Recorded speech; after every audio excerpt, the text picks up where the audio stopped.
हमारी संस्कृति, हमारे संस्कार सदा रहे हमारे साथ। भारत के महान ग्रंथों और काव्यों का संपूर्ण संकलन। सब्सक्राइब करें तिलक। कई तरीके की एलईडी लाइट्स आपके घर और ऑफिस के लिए। GR LED lights, make India bright.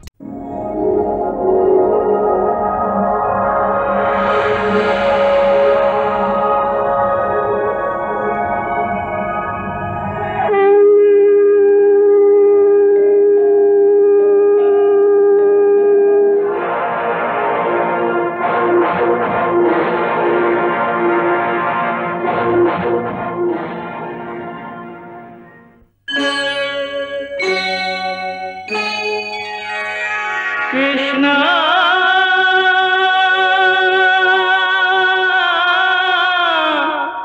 Krishna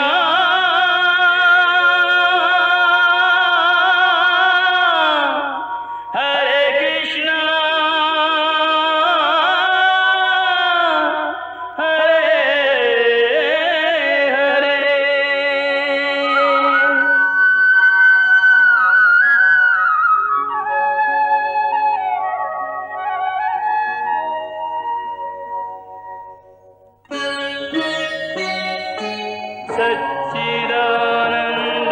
सच्चिदानन्दरूपाय विश्वोत्पत्त्यादिहेतवे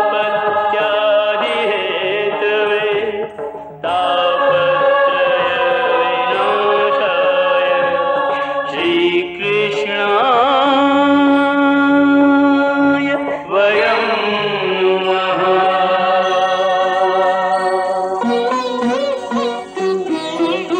श्रीकृष्ण गोविंद हरे मुरारे, हे नाथ नारायण वासुदेव। हरे कृष्ण राधे कृष्ण राधे राधे कृष्ण कृष्ण हरे नाम। हरे कृष्ण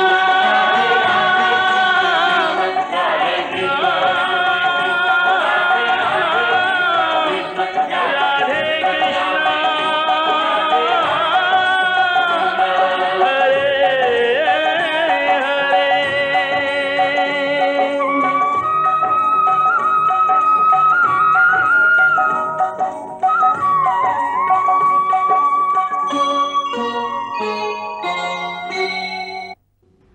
जय श्री कृष्ण। गीता के बारे में वैष्णवी तंत्रसार नामक ग्रंथ में एक बड़ा सुंदर श्लोक लिखा है।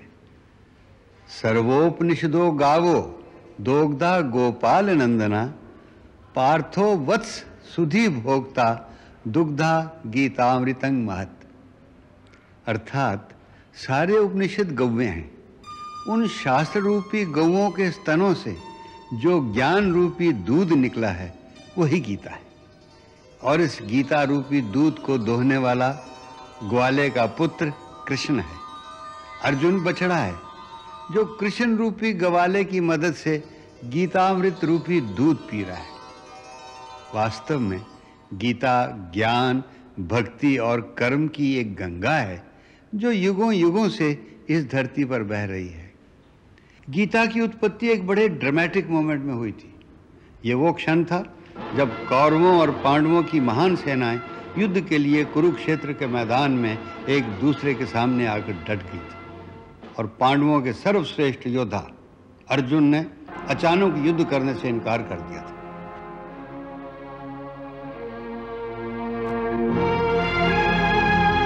इसी ड्रामेटिक या ड्रामाई क्षण के आधार पर ही गीता की सारी फिलॉसफी और सारे ज्ञान का महल खड़ा किया गया है। ये ज्ञान, ये फिलॉसफी केवल अर्जुन के लिए नहीं बल्कि हम सब के लिए, सारी मानव जाति के लिए है। क्योंकि अर्जुन की तरह हर व्यक्ति के जीवन में ऐसे क्षण आते हैं जब उसके लिए ये फैसला करना मुश्किल हो जाता है कि उस समय उसका धर्म क्या है, उसका कर्तव्य क्या है। इसलिए ज्ञानियों का कहना है कि हर प्राणी के जीवन में जो कर्तव्य क्षेत्र है वही उसका कुरुक्षेत्र है। हम सबको अपने अपने कुरुक्षेत्र में खड़े होकर कदम कदम पर अर्जुन की तरह अपने कर्तव्य, अपने धर्म का फैसला करना पड़ता है। अर्जुन कायर नहीं था, उसने हजारों लड़ाइयां लड़ी थी, परंतु कुरुक्षेत्र में अज्ञान, ममता और मोह के कीचड़ में फंसकर वो किंग कर्तव्य विमूढ़ हो गया था। संत ज्ञानेश्वर ने अपनी ज्ञानेश्वरी में अर्जुन की अवस्था का वर्णन करते हुए लिखा है कि जैसे एक राजहंस कीचड़ में फंसकर बाहर नहीं निकल सकता, वही अवस्था उस वक्त अर्जुन की थी।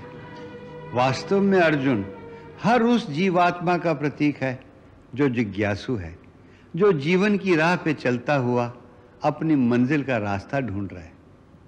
इसलिए हमने उसके द्वारा वो सारे प्रश्न कराए हैं जो गीता को पढ़ते हुए एक साधारण व्यक्ति के मन में उठते हैं।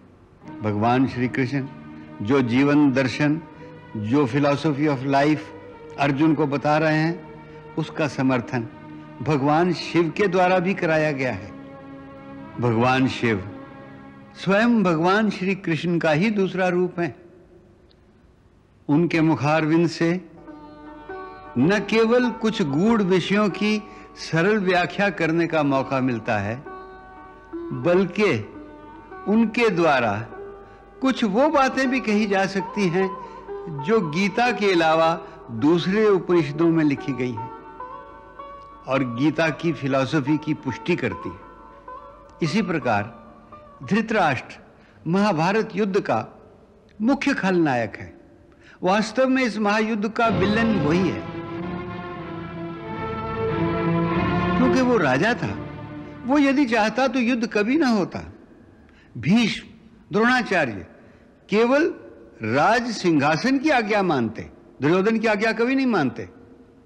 परंतु धृतराष्ट्र की बुद्धि पर पुत्र मोह और राजलोभ का ऐसा मोटा पर्दा पड़ गया था कि वो अधर्म को धर्म और असत्य को सत्य मानने लगा था। वो संसार के उन प्राणियों का प्रतीक है जो दुष्ट वृत्ति वाले होते हैं।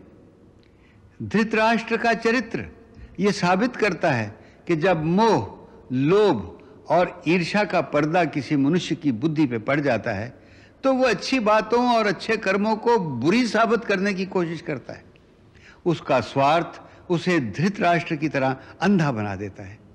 तब उसे धर्म का उपदेश अच्छा नहीं लगता, यहां तक कि वो ऐसा उपदेश देने वाले को बुरा भला भी कहने से नहीं चूकता, भले ही उसे ये पता हो कि उपदेश देने वाला स्वयं भगवान है।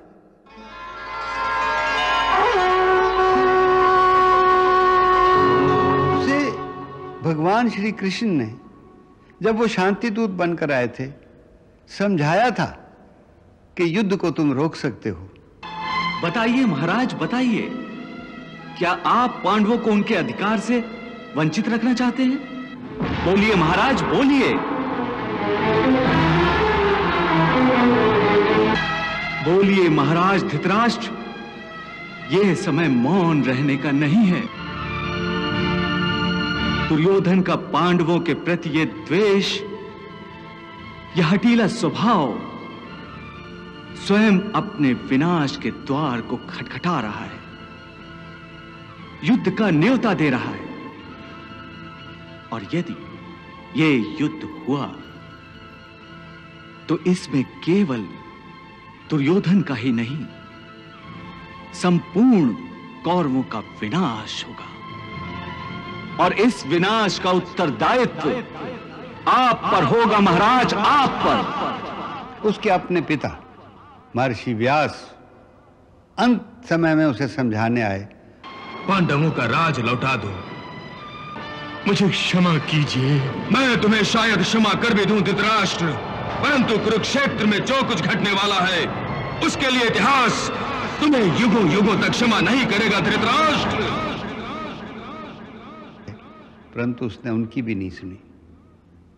ऐसी ही प्रवृत्ति वाले लोग जिन्हें दूसरों के सुख से जलन होती है, यही वो लोग होते हैं जो अपने साथ साथ इस संसार को भी ईर्ष्या, अन्याय और अधर्म की आग में जलाकर राख कर देते हैं, जैसे धृतराष्ट्र ने किया। संजय धृतराष्ट्र की इनर कॉन्शियस का सिंबल है। उसके ज़मीर अर्थात उसकी अंतरात्मा का प्रतीक है। हर मनुष्य का ज़मीर या उसकी अंतरात्मा संजय की तरह सत्य को देख सकती है और प्राणी को सत्य समझाने की कोशिश करती रहती है। कुछ लोग अपने अंतर की आवाज को सुनते हैं, परंतु धृतराष्ट्र जैसे स्वार्थी और दुष्ट बुद्धि अपने अंतर की उस आवाज को भी दबाने की कोशिश करते हैं, लेकिन प्राणी की अंतरात्मा की आवाज संजय की तरह चुप नहीं रहती। यह आप कैसी अनुचित बातें कर रहे हैं? एक क्षत्रिय महाराज को ऐसी अधर्म और अन्याय की बातें शोभा नहीं देती। आपकी बातें युद्ध के नियमों के विरुद्ध है महाराज। एक निशस्त्र योद्धा और उसकी सेना पर वार नहीं किया जाता। इस समय हम गीता के दूसरे अध्याय के मध्य में हैं। वास्तव में दूसरा अध्याय ही गीता का सबसे महत्वपूर्ण अध्याय है, जिसमें सारी फिलॉसफी, सारा दर्शन भर दिया गया है। ज्ञानी जनों का कहना है कि गीता का दूसरा अध्याय सारी गीता के 18 अध्यायों का प्राण है, और उस दूसरे अध्याय के आखिरी 18 श्लोक उसकी आत्मा है, जहां स्थित प्रज्ञ के गुणों और शक्तियों का वर्णन किया गया है। उन 18 श्लोकों और उनमें वर्णित स्थित प्रज्ञ के बारे में हम आपको अगले भाग में बताएंगे। जय श्री कृष्ण। हे केशव, एक तरफ तुम सन्यास की बात करते हो, सन्यासी की भांति सब नाते रिश्तों के बंधन को तोड़ने को कह रहे हो, और दूसरी ओर मुझे कर्म करने को कह रहे हो। ये दोनों बातें विरोधी हैं। तुम जानते हो कि मनुष्य जब कोई कर्म करता है तो उस कर्म का कोई कारण होता है, कोई प्रेरक होता है जिसकी प्रेरणा से मनुष्य कर्म करता है। कोई भावना तो होती है जिस भावना की पूर्ति के लिए मनुष्य अच्छा बुरा कोई भी कर्म करता है।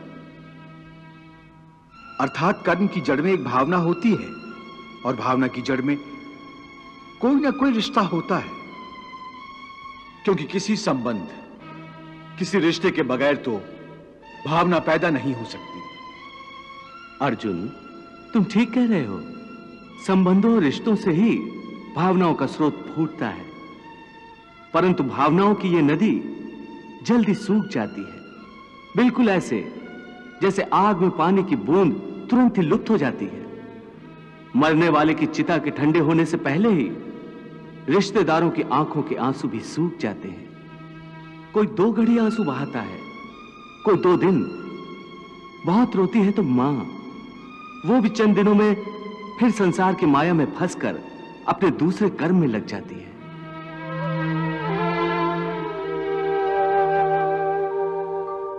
पार्थ इस लोक का कोई पदार्थ रे, संग तेरे परलोक न जाए। पिछले जन्म का कोई नाता अगले जन्म में याद न आए।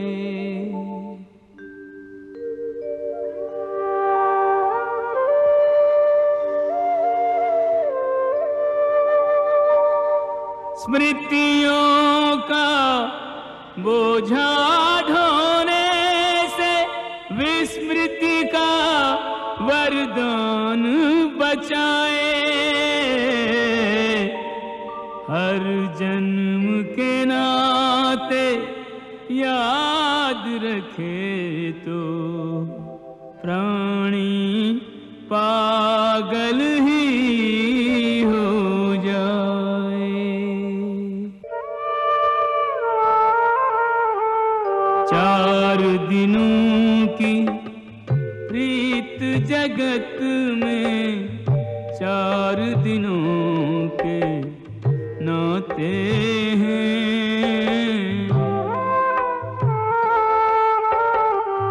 पलकों के पर्दे पड़ते ही सब नाते मिट जाते हैं।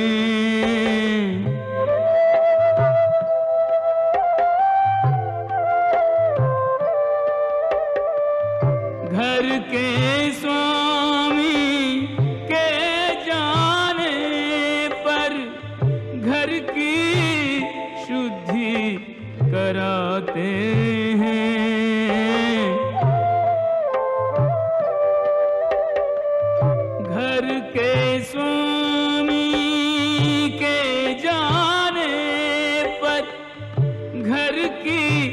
शुद्धि कराते हैं।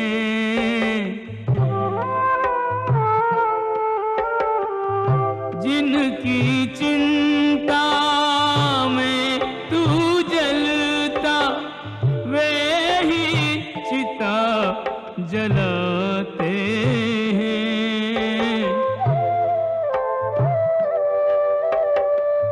जिनकी चिंता में तू जलता वे ही चिता जलाते हैं।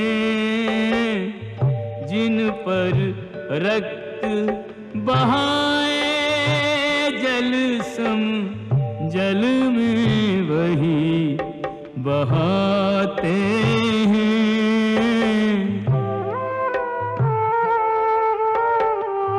जिन पर रक्त बहाए जल सम जल में वही बहाते हैं।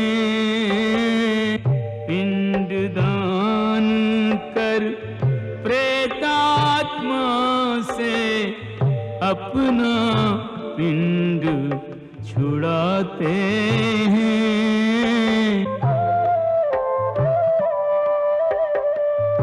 इन नातों के मोह में पड़ के मूर्ख जन्म गंवाते हैं। तोड़ इन नातों की बेड़ी जो कायर तुझे बनाते हैं।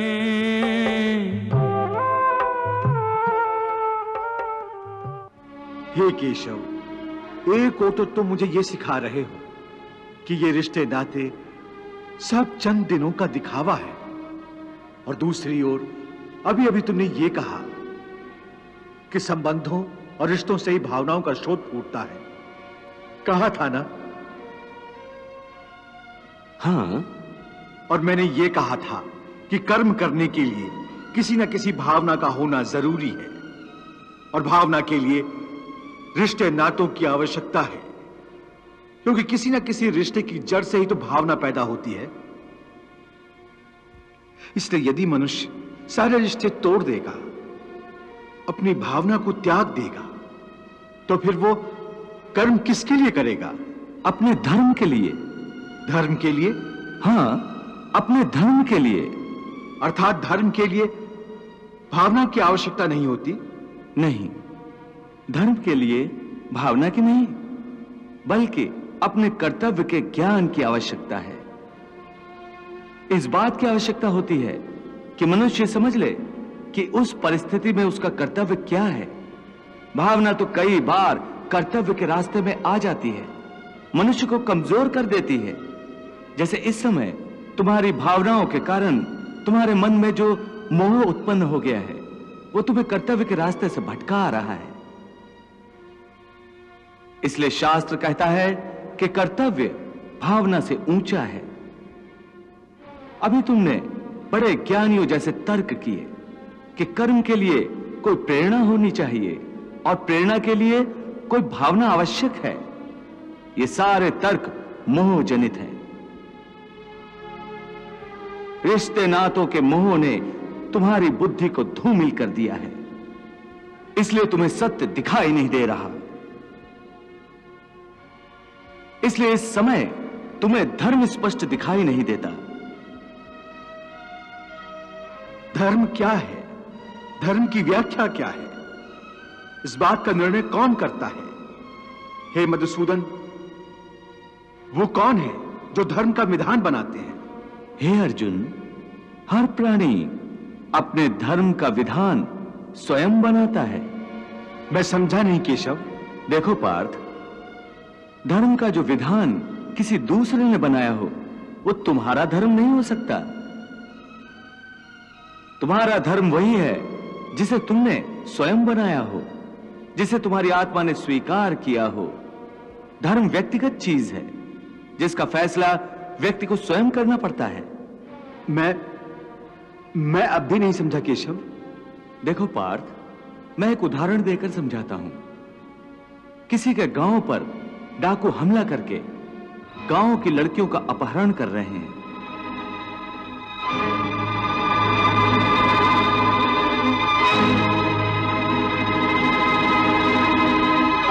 उसी समय किसी का पिता मृत्युशैया पर पड़ा जीवन की अंतिम सांस ले रहा है और पुत्र से बार बार पानी का एक एक घूंट मांग रहा है।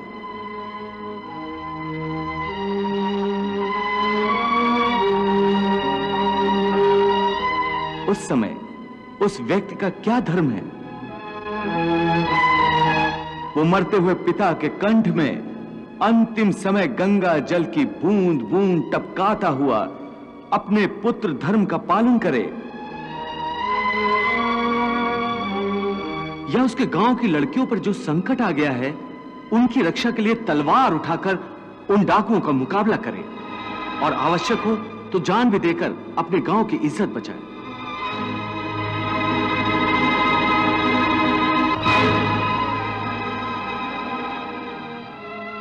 इसका निर्णय कोई दूसरा कैसे कर सकता है? इसको धर्म का दोराहा या धर्म संकट भी कहते हैं। ऐसी परिस्थिति में वो व्यक्ति क्या करे? उसका फैसला कोई बाहर वाला नहीं कर सकता। यह निर्णय उसी को लेना होता है कि उस समय उसका प्रथम धर्म क्या है। उस समय उसकी आत्मा जो आवाज दे वही उसका धर्म है। इसलिए हे अर्जुन, हर प्राणी का धर्म व्यक्तिगत होता है। अपने अपने कर्म का सबके लिए विधान, जग में कर्म प्रधान है, जग है कर्म प्रधान, जग है कर्म प्रधान।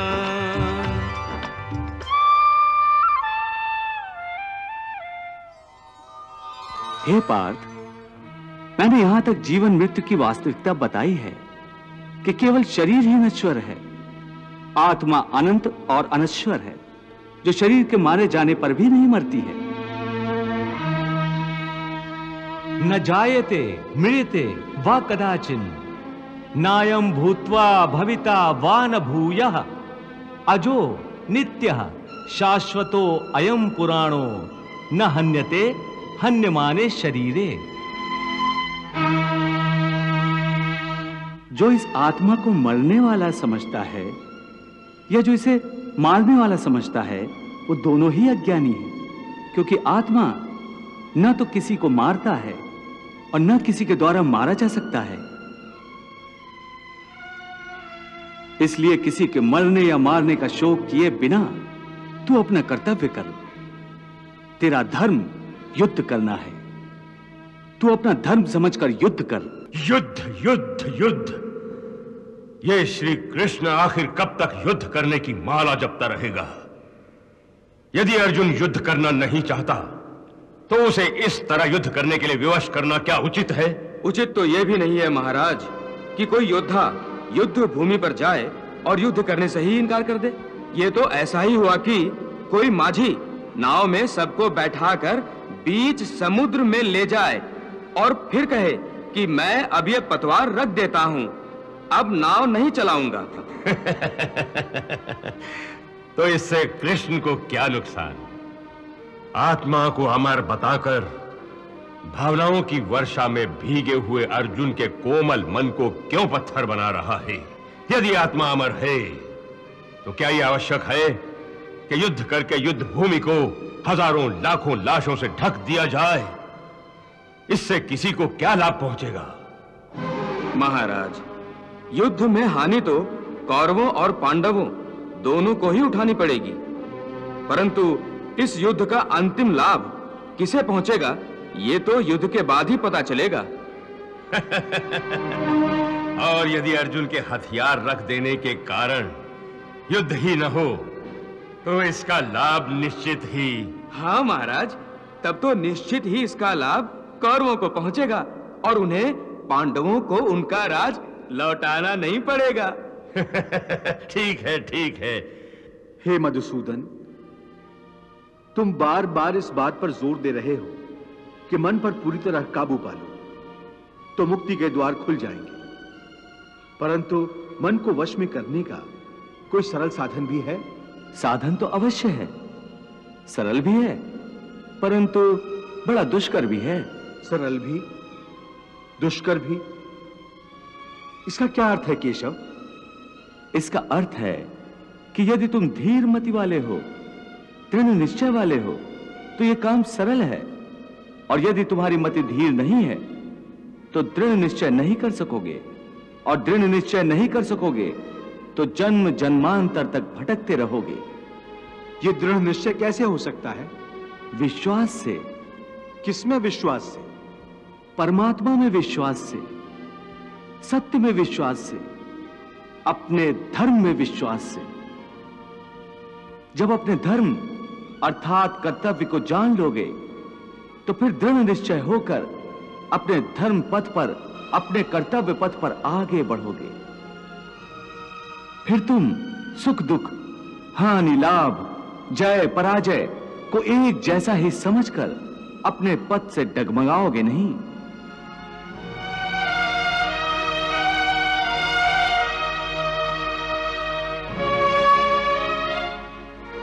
हे अर्जुन, तुम शिष्य बनकर मेरी शरण में आए हो, इसलिए यहां तक मैंने तुम्हें ज्ञान योग अथवा सांख्य योग की शिक्षा दी है।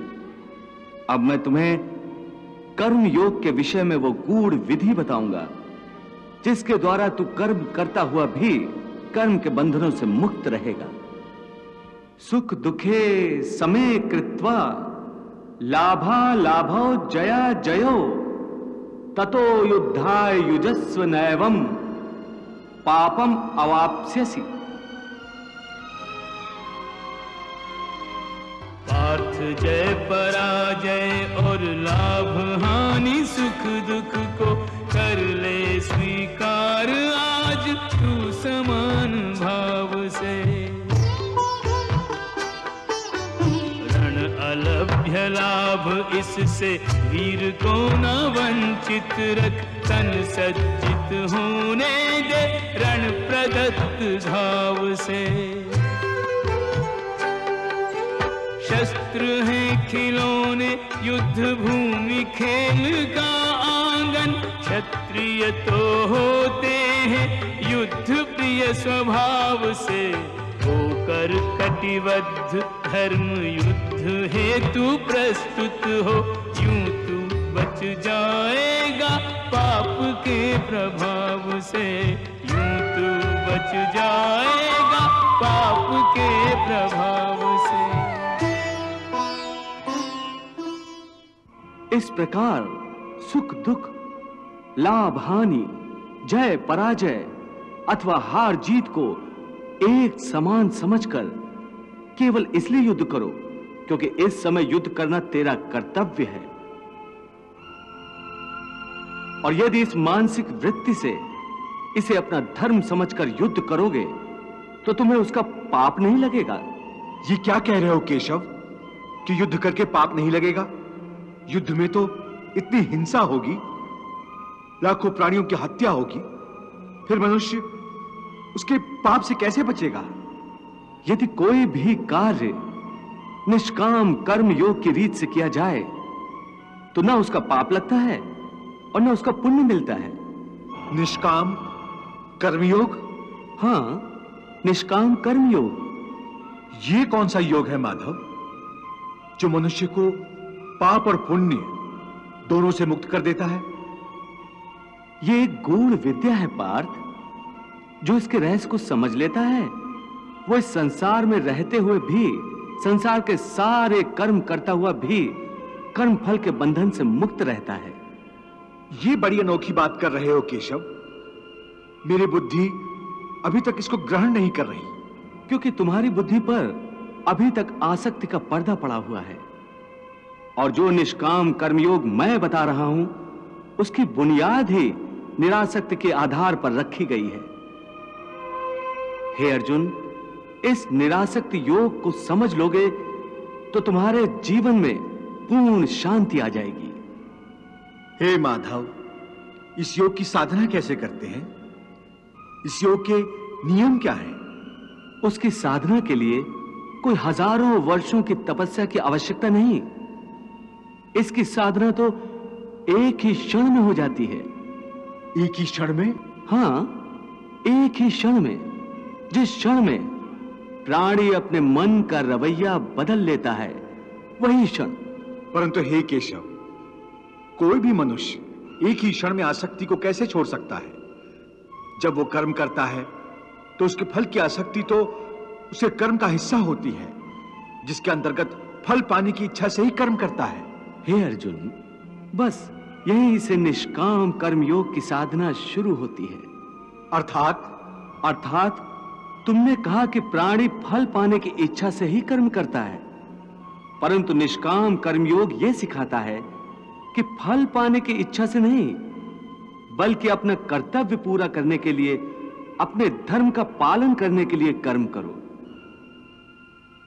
फल पर भरोसा रखकर कर्म मत करो, क्योंकि फल पाना तुम्हारे हाथ में नहीं, तुम्हारे अधिकार में केवल कर्म करना ही है। कर्मण्येवाधिकारस्ते मां फलेषु कदाचन मां कर्म फल हेतुर्भूर्मा ते संगोस्त कर्मणि। कर्म तेरे अधिकार में, केवल कर्म किए जा, तू कर्म किए जा।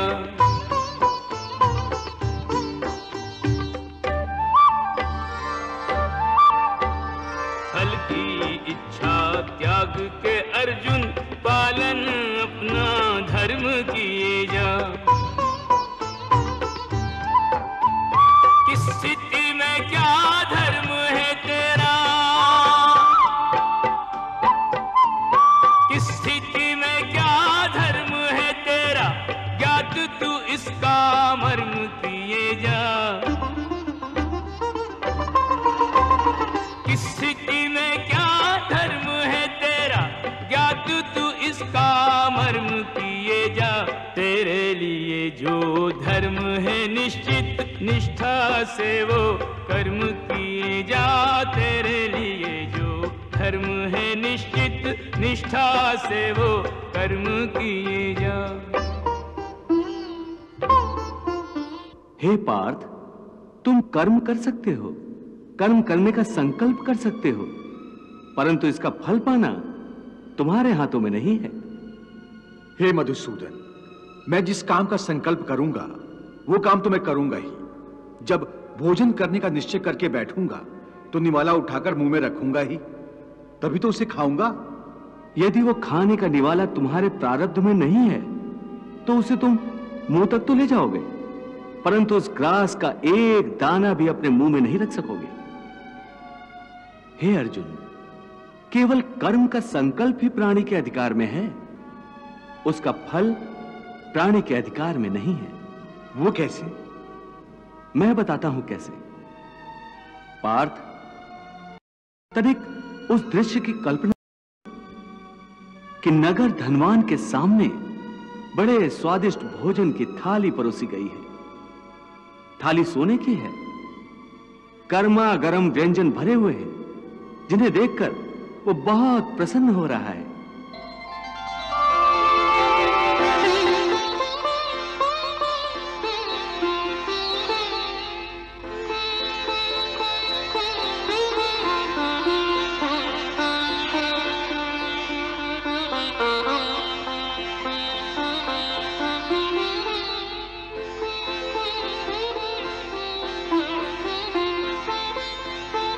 वो बड़ी प्रसन्नता से पहला निवाला उठाता है।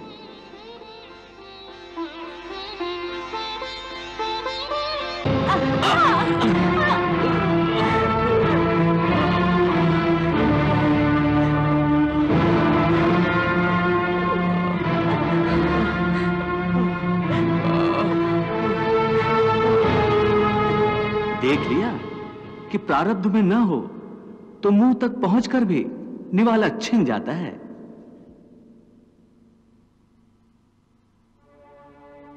परंतु हे अर्जुन, इस उदाहरण का यह अर्थ भी नहीं है कि तुम सब कुछ प्रारब्ध पर छोड़कर स्वयं अकर्मण्य हो जाओ। याद रखो, मैंने कहा है, मां कर्म फल हेतुर्भु माते संगोस्तु कर्मणि। हे केशव, तुम्हारे कहे अनुसार यदि फल प्रारब्ध ने अपनी मर्जी से देना है तो फिर प्राणी को कर्म करने की आवश्यकता ही क्या है? कर्म करने की आवश्यकता क्या है, यह जानने से पहले यह तो जान लो कि प्रारब्ध क्या है, प्रारब्ध कैसे बनती है। हे केशव, प्रारब्ध क्या है उसे जानने में क्या मुश्किल है? यह तो सीधी सी बात है कि जो भगवान की इच्छा है वही मनुष्य का प्रारब्ध होती है। नहीं अर्जुन, नहीं, यह धारणा सत्य नहीं है। क्यों सत्य नहीं है? क्योंकि मैं किसी के प्रारब्ध नहीं बनाता, ना मैं किसी प्राणी के कर्म अथवा कर्म फल के हिसाब में दखल देता हूं। इसलिए प्राणी की प्रारब्ध बनाने में मेरा कोई हाथ नहीं होता। फिर कौन बनाता है प्राणियों का प्रारब्ध? प्राणियों के अपने कर्म। अर्थात ये कि प्राणी जैसे कर्म करेगा उसका वैसा ही फल पाएगा। अच्छे कर्म करेगा तो अच्छा फल मिलेगा और बुरे कर्म करेगा तो बुरा फल पाएगा।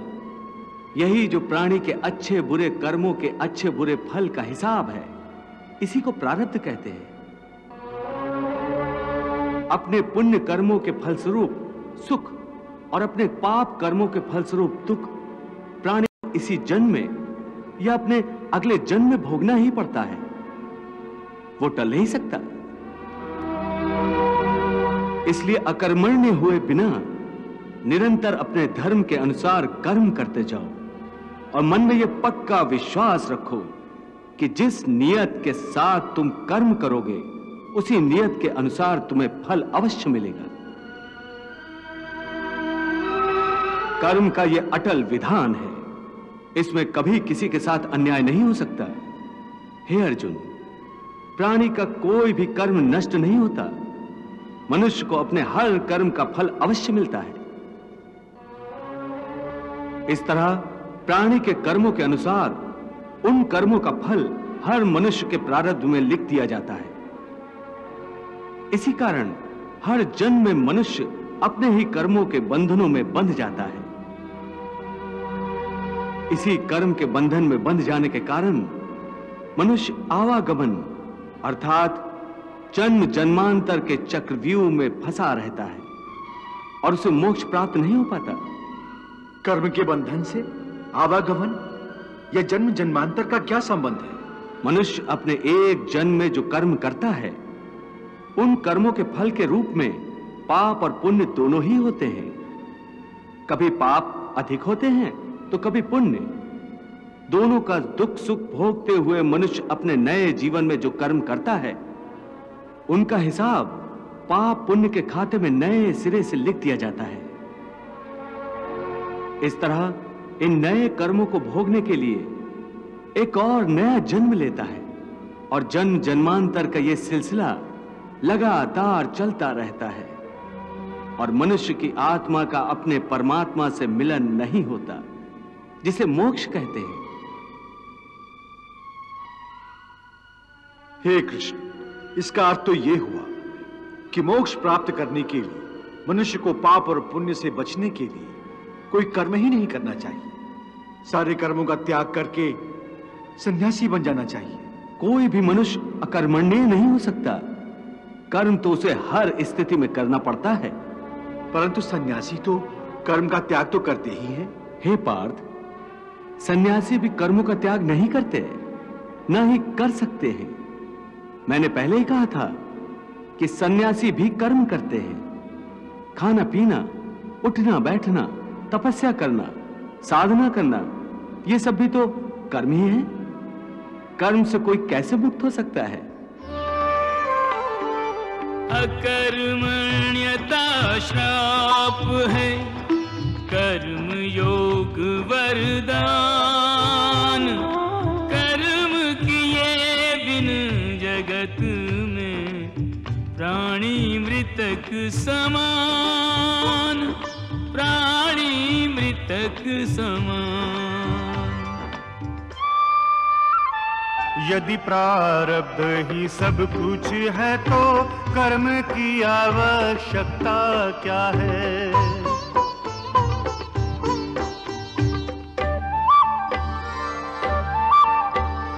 कर्म बिना प्रारब्ध न बनता, इसलिए कर्म विधान बना है। फल पर यदि अधिकारी नहीं तो, फल पर यदि अधिकारी नहीं तो कर्म का पौधा क्यों बोना है। फल पर यदि अधिकारी नहीं तो कर्म का पौधा क्यों बोना है। कर्मों के फल की प्राप्ति है अर्जुन, जन्मों का लेखा जोखा है। कर्म से हो सब धर्मों का साधन, इसलिए कर्म महत्व बड़ा है। हे केशव, जब कर्म से मनुष्य मुक्त नहीं हो सकता तो वो कर्म कैसे करे कि उसे पाप और पुण्य से मुक्ति मिले। हे पार्थ, इसका तरीका यह है कि मनुष्य फल की इच्छा त्याग कर कर्म को अपना धर्म समझकर करे। फल उसे अवश्य मिलेगा, परंतु इस फल का वो विधान की इच्छा समझकर स्वीकार करे। ज्ञानी पुरुष इसी योग को अपनाकर कर्म योगी बन जाते हैं। वाह प्रभु वाह। बहती रही गीता की गंगा, कर्म की धारा भक्ति की धारा। अर्जुन के संग उस गंगा में करता रहा स्नान जग सारा।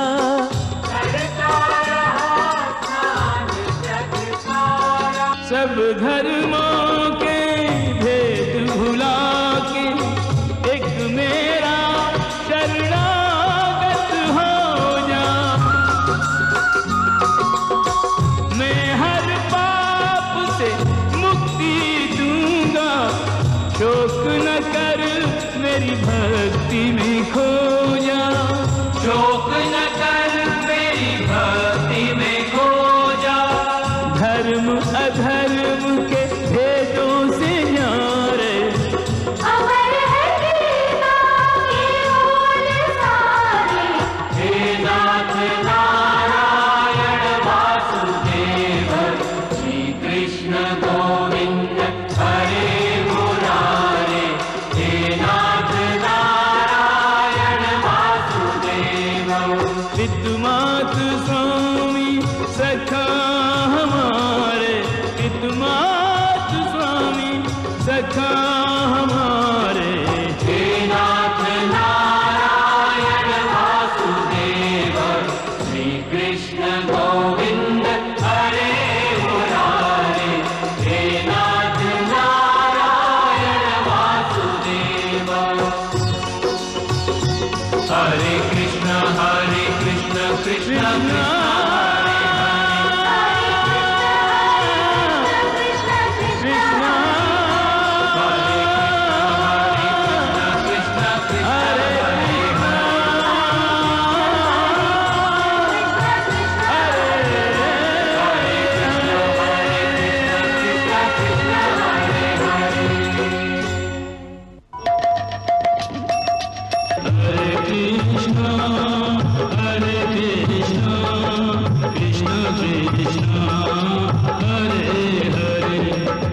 कृष्ण कृष्ण चरितं गुणानुवादं तत्प्रेरणा अहं करोमि।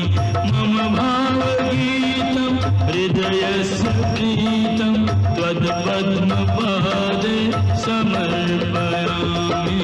हरे राम राम राम हरे हरे, हरे कृष्ण कृष्ण कृष्ण हरे